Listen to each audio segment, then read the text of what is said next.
Alright, andito tayo ngayon sa may Evia Mall or Evia Mall, no? Or Evia kung tawagin ng mga taga rito sa Las Piñas and Muntinlupa na Evia, no? Pero parang basahin ko sa Evia.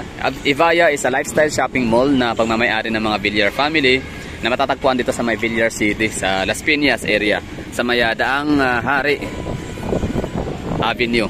So ngayon bali meron tayong nakita dito na kainan, ito Popeyes. Itong Popeyes, hindi na to bago sa aking paningin. Lagi ko na itong nakikita every time na ako nagro-roaming around the shopping mall sa Metro Manila, sa mga Robinsons, sa mga SM, at kung ano pang mga shopping malls na malalaki sa Kamaynilaan. So Popeyes, no? Always present yan ho sila. Ngayon, itong Popeyes, wala yan sa Davao so far, no? Tapos ngayon, meron akong nakitang mga comment sa Facebook kung saan may mga pinopost na mga bagong mga promotion, no, ng mga bagong brands and mga bagong brands na galing sa Maynila or locally or Manila homegrown na mga brands na mga pagkainan, mga services, no, na nasa Davao na. Ngayon natutuwa ang mga taga Davao gawa nga nung meron na rin sa wakas meron na rin daw brand or branch and outlet na mga branded na mga items, restaurants and mga services sa Davao. For example, ano nga ba yung mga tinutukoy ko ng mga brands, services and items in mga restaurants na laging makikita natin sa Manila na wala sa Davao. So na ngayon na meron na, no? So for example, Pure Gold, no? So far ang Pure Gold talaga dominated nila yung Kamaynilaan. Actually ang Luzon, no? Pure Gold. So napakaraming mga Pure Gold branches dito sa buong Luzon, lalo na sa Calabarzon, Region 4A and dito sa NCR. Tapos itong itong GrabCar, no, na kaka-launch lang nung October something, no, sometimes of October last year 2023. So natutuwa naman ang mga taga Davao, no, kasi sa wakas meron ng GrabCar. Pero yung GrabCar, ako nagtataka bakit nila sinabing for the first time ever, no, sa wakas meron ng GrabCar sa Davao City.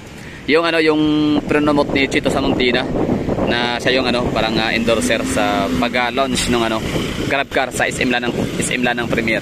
So ngayon mga kagalang mga Davaoenyo, paki-comment nga diyan paano sinabi na sa wakas, no, meron ng GrabCar sa Davao. Inaalala ko dati mga 2007, mga 2010, mga ganong 2007 kasi wala pa daw sa Manila noon.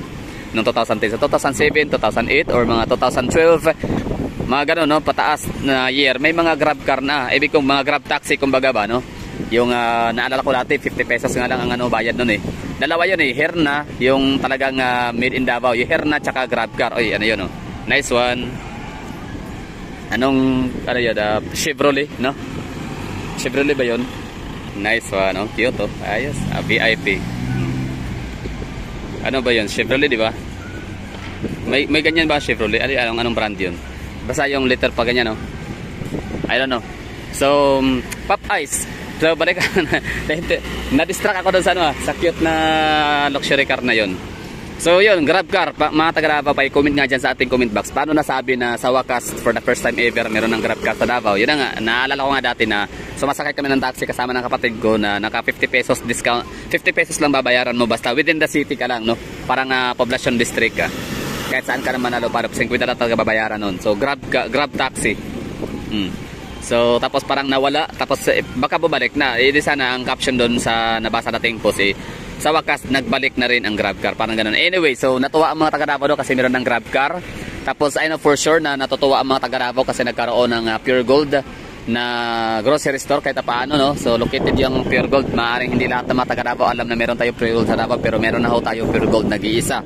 Matatagpuan sa may crossing, no, Donay Pilar, sa may Barrio Pampanga, sa may Lanang, Davao City, kilometer 10 or 9. Tapos yun, ano pa ba? Sogo Hotel, no? So tatlo na yun, no? GrabCar, Sogo Hotel, Pure Gold, Coffee Project, no? Coffee Project, Luzon homegrown na coffee ng mga Villar. Ano pa ba? So marami pa siguro, no, hindi ko mabanggit, hindi ko na masabi. Tapos ngayon may mga binabasa akong comments, sabi nila, no, nakakatuwa sa Davao City kasi marami na tayo ditong marami ng mga magandang kainan, magandang mga serbisyo, mga produkto and mga brands, no, na may tiwala sila sa mga taga Davao. So sa wakas meron tayong maraming pagpipilian. So it's an honor daw bilang taga Davao Tapos ngayon, Landers ulit, no? Yun, meron na ring Landers. So, yun, luxury supermarket, no? Or luxury shopping experience, no? Sa Landers. So, soon to rise. Tapos ngayon, Pop Ice, no? Meron sabi naman, ang wala na lang talaga daw sa Davao ay Pop Ice, no? Masarap daw yung Pop Ice. Sabi ko, ano yung Pop Ice? Parang pagkain nyo na. Akala ko kasi dati Pop Ice parang laruan, gano'n, no? Or parang game, mga fun games. Pero di ko siya pinapansin kasi kapag kumakain ako, Jollibee lang naman talaga. Tsaka McDonald's, tsaka Mang Inasal. Yun, no? Pop Ice. Tapos meron na sabi na wala na yung Wendy's. So yun, wala pang Wendy's, wala pang Pop Ice. Ang Wendy's, nakain ako sa Wendy's, pero nasarapan ako nung una, nung huli, nananawari, no? Yung kailangan, ano, yung Salisbury steak. Hindi naman ako masyadong fan. Ang gusto ko sa Wendy's is yung yung kailang crunchy na chicken na parang ipasa yung crunchy chicken nila, no? Gusto ko yun, pero mas pipiliin ko pa rin Jollibee pa rin, tsaka McDonald's in Mang Inasal. So ngayon, Pop Ice, meron ako nakita dito kanina nung dinaanan ko, dawi ako nung entrance ko lang dito kanina, sabi ko Pop Ice. So naalala ko yung comment, no, nung mga taga Davao na sa wakas meron daw mga nagtitiwalang mga brands and mga branded, no, na mga services, restaurants in mga shopping malls, no, kung ano pa man ang mga galing sa Maynila na ngayon nasa Davao na ulit ko. Sogo, basta yun. For example, yung Sogo. Kasi ang daming hotel sa Davao, ang daming mga lodging house, pero talaga si Sogo talagang matapang siya naglagay ng kanyang branch. So far, effective din naman ang kailang location wise, malapit sa airport. So ngayon, Pop Ice. So gusto kong nakita ko kanina yung presyo nito. Mura lang pala, no? Nasa 60 pesos lang, 65, 100, ganun. Sabi ko, subukan ko na, hindi naman siya pala ganun kamahal ang Pop Ice. So tingnan natin, bakit pinangarap siya or bakit wini-wish or ikinatutuwa ng mga taga Davao kapag magkaroon na ng Pop Ice sa lugar natin, sa Davao City. So tingnan natin. So ikaw, mga taga Visayas, na taga Cebu, Iloilo, Bacolod, kayo may meron na kayong Pop Ice? So let me know na comment box. So tingnan ho natin. Ito po yung kanilang presyuhan at saka mga produkto. Ayan. Meron silang 69 pesos, 62, 85 pesos chicken. So para lang talaga siyang Jollibee, no? Si Wendy's para din siyang Jollibee ang datingan niya, Pop Ice, Savers. So yun lang, di ko lang alam, no, bakit anong meron sa Pop Ice. Nasubukan niyo na ba? Sino ba nakatikim ng Pop Ice ng mga taga Davao, taga Visayas, taga Mindanao, taga Visayas na nakapuntang Luzon at nakakain? Meron ba Pop Ice sa Iloilo? Meron ba Pop Ice sa Bacolod and Cebu City, Mandawi? So let me know in the comment box, mga hagala. So ako, first time ko ngayon kumain. Ayan, for as low as 25 pesos. Honey biscuit, ang galing, no? Cinnamon 55, apple pie, strawberry cheesecake. Parang Jollibee lang pala talaga siya. Ngayon, nung tinin ko to si Pop Ice, may pagkakahawig siya kay kay Orange Brutos. Oo, kulay orange na talagang pag makikita mo yung itsura ng kanyang coloring, ng kanyang labeling, ng kanyang kulay, no? Orange and blue. Ito naman sa kanya, sky blue, light blue, or yung turquoise blue. Tama ba? Turquoise. Orange na orange. So, para nakakagutom. So, pwede silang ipagtabi ni Orange Brutos ng Cebu. So, Orange Brutos ng Cebu, nagkikrib ako sa iyo. So, babalikan kita, kakain ulit sa inyong lugar. Sa inyong Brutos, Orange Brutos, napakasarap. So, ngayon mga galatinan ho natin, no? So, Pop Ice Savers. Pop Ice Taste ho tayo. Ito pala yung loob niya, ito pala yung tsura.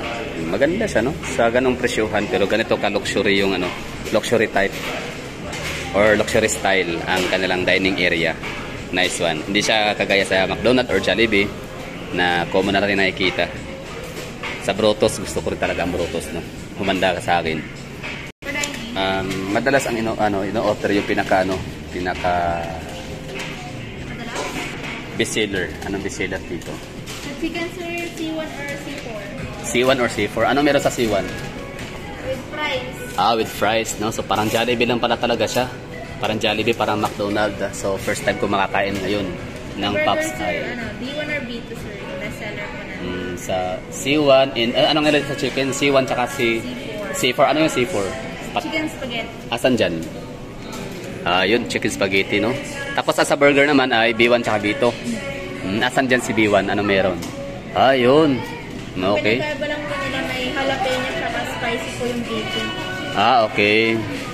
Ano yung may jalapeno po. Jalapeno. Ano yung jalapeno? Jalapeno. So yun, bestseller ho pala nila. Kasi yun naman talaga lagi ko naririnig sa mga tao na kapag kakakain, lalo kang first time, ano yung pinaka-bestseller? So yun, yung pinaka-bestseller products ho nila ay C1 tsaka C4 na parang Jollibee, no? Chicken spaghetti and chicken with rice and fries. Tapos sa burger naman nila ay yung B1 and B2. So ngayon titikman ho natin. Kasi meron nung ano, na-curious ako dito, parang ano siya, para siyang kanin na may dilaw-dilaw sa parang nilagyan honey pala yan. Tapos ano pala siya? Biscuit, hindi pala siya rice. So Popeyes is American brand, no? Parang Wendy's lang talaga siya. Diba? Wendy's, Shakey's, parang mga KFC. Kaya pala ganyan yung kanang itsura ng kanilang mga pagkain. Pero meron silang rice, syempre nag-a-adjust sila, nasa Pilipinas sila eh. Mga Pilipino can survive without rice talaga yan. Since na-try na ni Mamang ang Popeyes, tanongin natin sinong mas masarap, Popeyes, Jollibee? Para sa akin sir yung Popeyes. Masarap po kasi yung spaghetti ng Popeyes. Hindi po siya manamis-namis. Mas masarap siya. Sige, tingnan natin kung simba kami ng taste buds ni Ma'am. Para din pala tong Starbucks, no? Kukunin yung pangalan. May I have your name please? Sa Jollibee kasi walang gano'n, no? Jollibee, Mang Inasal, McDonald's. Yan talaga yung ating pinaka-suki, paborito. Tatak Pilipino. Oh, ayan na yung ano nila, isa-serve nila. Okay. Iba yung itsura, no? Parang lutong-luto talaga siya. So while waiting, punta tayo sa kanyang restroom area. Ayun, maganda rin pala style na ito, no? Cut sauce. Iyon. O, diba? American style. Pag sinabing American style or Americanized, talagang yung sizes talaga, no? Yung maiisip natin, diba? For example, yung pizza sa New York style pizza ng H&R. Diba? Americanized yung yung kanyang mga size, mga lalaki talaga. Pati mga damit, diba? Pag Americanized, malalaki, malalawak. So same sa kanyang banyo, diba? So, tapak, talaga American. Pag sinabing American, spacious, wide, malawak. So, maliban pala dito, akala ko ito lang yung kanilang dining area. Meron pa pala dito, sa baba. Yan. Nice one. Pero parang mas perfect siguro talaga ito kapag alfresco area style ba, no? Tapos, overlooking or elevated. Tapos, overlooking. Yan. Ay, sorry. Diba? So, classy yung lugar. Pero, siya, same price lang halos sa Jollibee and McDonald's na ating nakasanayan. Iyon. Labasin natin konti. Ano meron?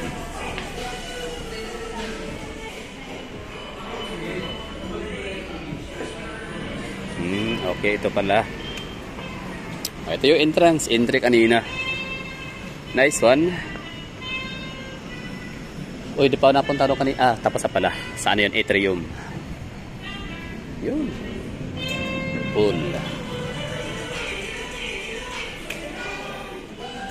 Ayos din. So, sana malagitan ng ganito sa lugar natin. Maganda din pala.